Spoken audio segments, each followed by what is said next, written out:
Mr. President, you just spent 2 weeks in quarantine. How are you feeling now? Everything was fine, I'm well, I wasn't infected. But after 14 days, I can say, if at all possible, one should avoid quarantine. I'm glad I can meet people face to face again. Brutal crimes have been committed again in France. How is it possible that this can happen in the center of Europe? Of course, our thoughts are above all with the relatives who have our sympathy. But I believe what we must do now in Europe, not only in France, is to stand up to this act of brutality and the Islamist motives behind it. We should do that. Many people in Europe have done that, and it's good that representatives of Muslim states also joined in this condemnation. Do you fear there could be attacks in Germany? Most recently, we had an attack in Dresden, where one person was wounded and another died. So we cannot pretend that we are immune to such attacks here in Germany. On the contrary, we have to remain vigilant. Indeed, the security services are vigilant. But in our democratic societies, we shouldn't base the response of the state on a course determined by hate and xenophobia. Acceptance and mutual respect are part of our society, and so standing up to such acts of brutal violence and Islamist motives is one thing. The other is trying to maintain the openness of our society. That's the other challenge.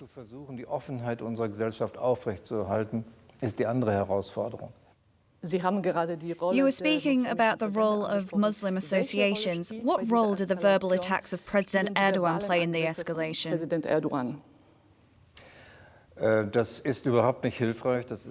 They are not helpful at all, that's beyond doubt.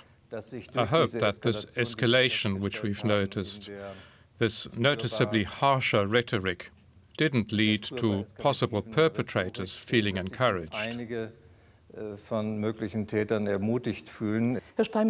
in the middle of the pandemic. Germany is facing a partial lockdown. Have we lost control? We certainly are in a critical phase. That is true for many states in Europe, but also for Germany. We are in a situation where the number of infections is rising every day, reaching new records. This is also a practical test for democracy in Germany. Either we manage to reduce the number of infections significantly with the means at our disposal, or the situation will get out of control.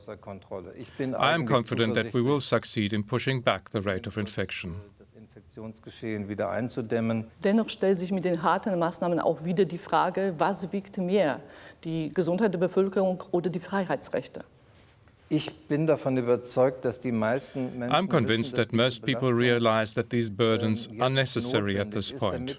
So we don't have to experience what some of our neighbors have experienced. Hospitals overflowing, highly infectious patients having to lie in corridors or who can't be admitted at all. We must avoid pushing the health system beyond its limits. That is the central goal now. I think people understand that.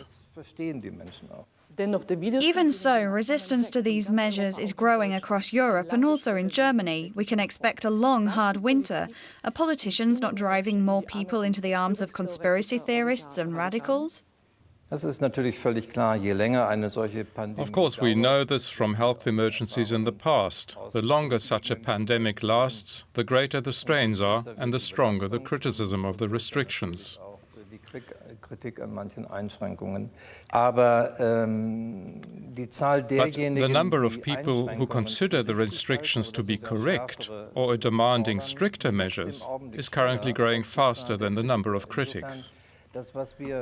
In this respect, it's not so much the numbers that worry me, but the abrasiveness of the argument. There is hardly a bridge between those who say yes, that is correct, and those who either don't consider coronavirus a danger or completely reject restrictions. I've tried myself to bring supporters and opponents together. This can be done in smaller groups, but on a larger scale, the conversation has indeed become more difficult. Those people who are now abandoning dialogue, that are changing to the side of the radicals, how can they be brought back to the democratic discourse? You cannot force someone into a democratic discourse. Politicians constantly have to take on the task of explaining in a transparent manner what they're doing and why certain measures are required. With the number of infections rising, those that assert that we are dealing with a simple flu, that we politicians are cooking up a storm, are themselves increasingly under pressure. Mr. President, in a few days, a new president has been elected in the United States. How important is that election? Of course, this is first of all important for the US itself, but the election on November 3rd will have a global impact. Regardless of who wins, I hope that afterwards the United States will again develop the ability to have a shared idea about the future of their country. Die Fähigkeit entwickeln, eine gemeinsame Idee von der Zukunft ihres Landes. And what's important for us as Europeans is also to understand that the European project, with European integration and cooperation, is invested in the transatlantic relationship. This has not been the case recently, but I hope that new understanding for Europe will grow. Supposing that there's a change of president in the White House, will the transatlantic relationship be okay? I think we Europeans, and especially we Germans, must force ourselves to take a realistic look at the changed situation, one in which the US also finds itself.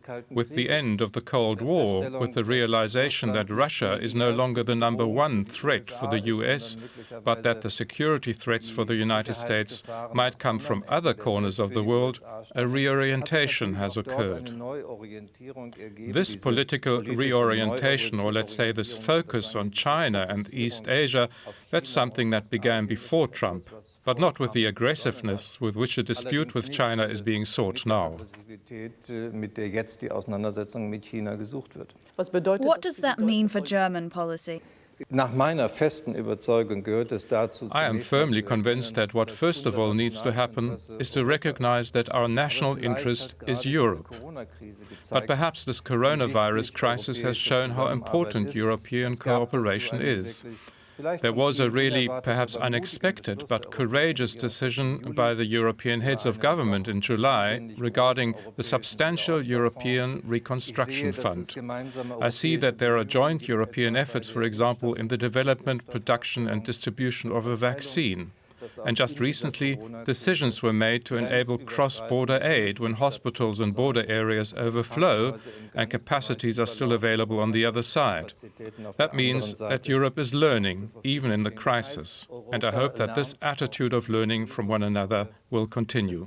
But investing in Europe is one of the tasks I think Germany will continue to face.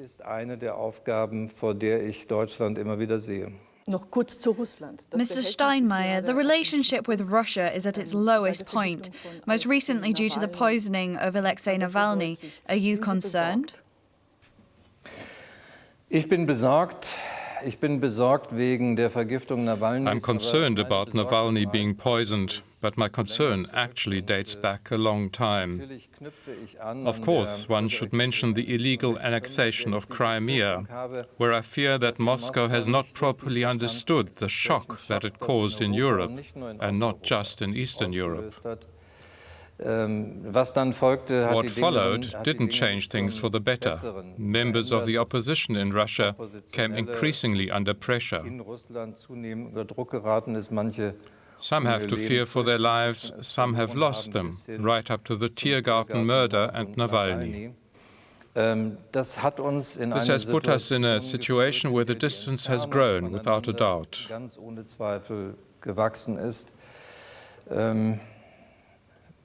I believe we shouldn't just let this process of alienation continue.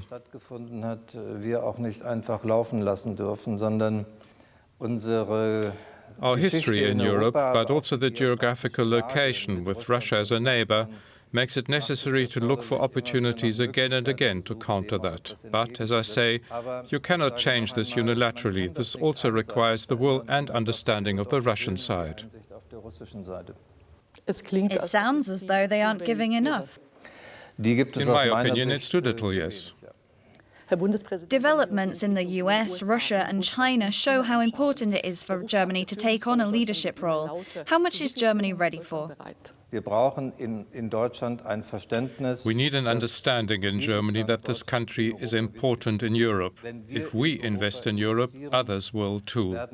Due to our geographical location and history, we have the task of building bridges that need to be built in Europe between East and West. Bridges across some of the misunderstandings and cracks that have appeared in the past year.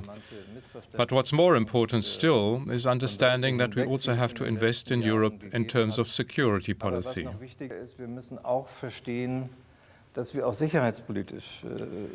the one hand, this means making Europe stronger, and on the other hand, as I said recently, it also means significantly strengthening the European pillar in NATO. Both are necessary. Mr. Steinmeier, next year we have federal elections in Germany. This also marks the end of Angela Merkel's political era. Isn't Germany losing influence with the Chancellor, both internationally and in Europe?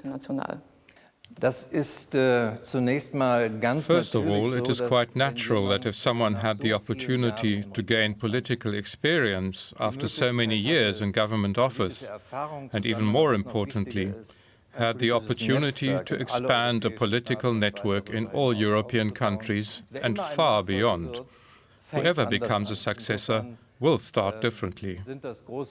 In this respect, these are big shoes to fill. But that doesn't mean that the successor is denied the opportunity to develop a similar influence over the years. But that's not easy, you're right. The shoes are big.